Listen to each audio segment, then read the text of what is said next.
انتہائی عجیب و غریب اور عبرتناک واقعہ جس کے بارے میں بہت کم لوگ جانتے ہیں۔ وہ دونوں جس جگہ پر گناہ کرنے لگے تھے وہ روئے زمین کا سب سے زیادہ مقدس اور مقام تھا۔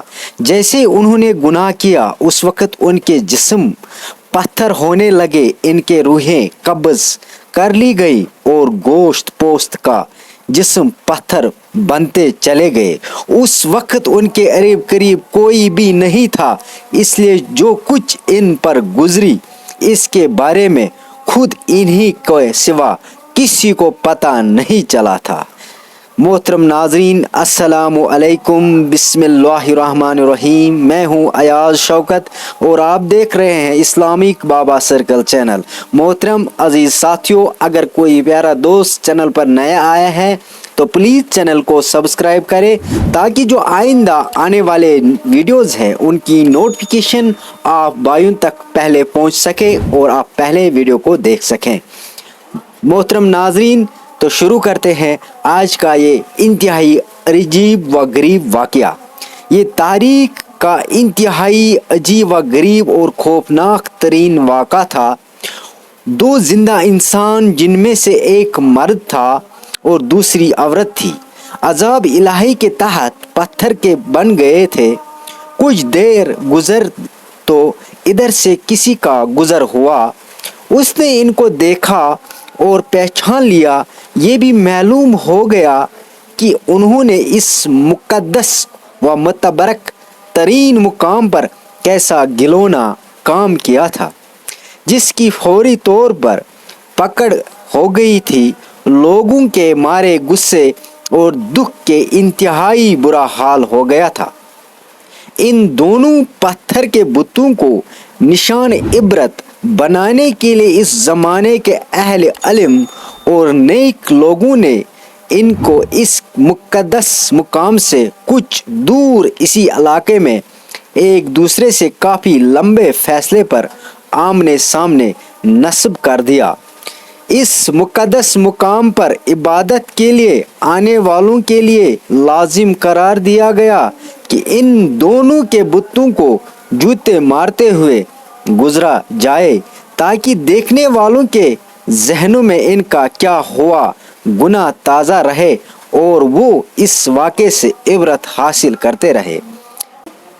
اب جو بھی اس مقدس مقام پر آتا وہ ان کو جوتے مارتے ہوئے گزرنے لگا۔ وقت گزرتا رہا، 100-150 سال تک یہی سلسلہ چلتا رہا۔ اس کے بعد کچھ وقت گزرا تو نئی آنے والی نسلوں نے آہستہ آہستہ ان بتوں کو جوتوں سے مارنا چھوڑ دیا۔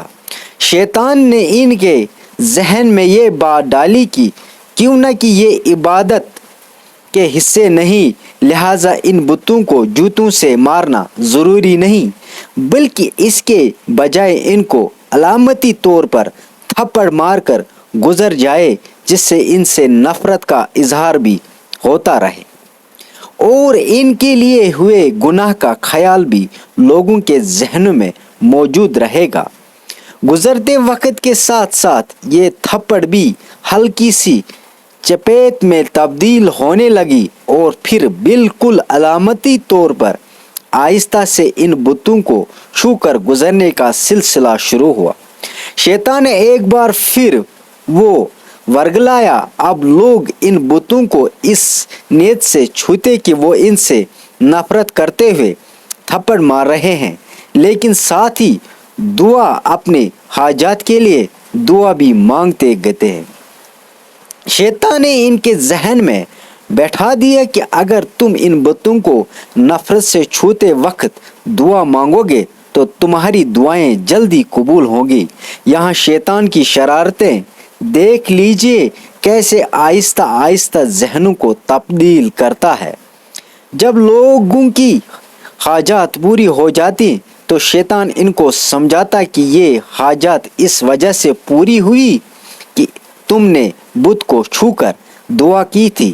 وقت گزرنے کے ساتھ ساتھ آنے والی نسلوں کی سوچ بدلتی چل گئی اور وہ اب ان بتوں کو چھو کر دعا ضرور مانگتے تھے، لیکن ان کے انداز میں ان بتوں کے لیے عقیدت اور احترام آنے لگا تھا، اور وہ پھر وقت بھی جلد آ گیا جب ایک بدبخت نے اس بت کے سامنے اس کی باقاعدہ مناجات کی اور اس سے دعا مانگنے لگا۔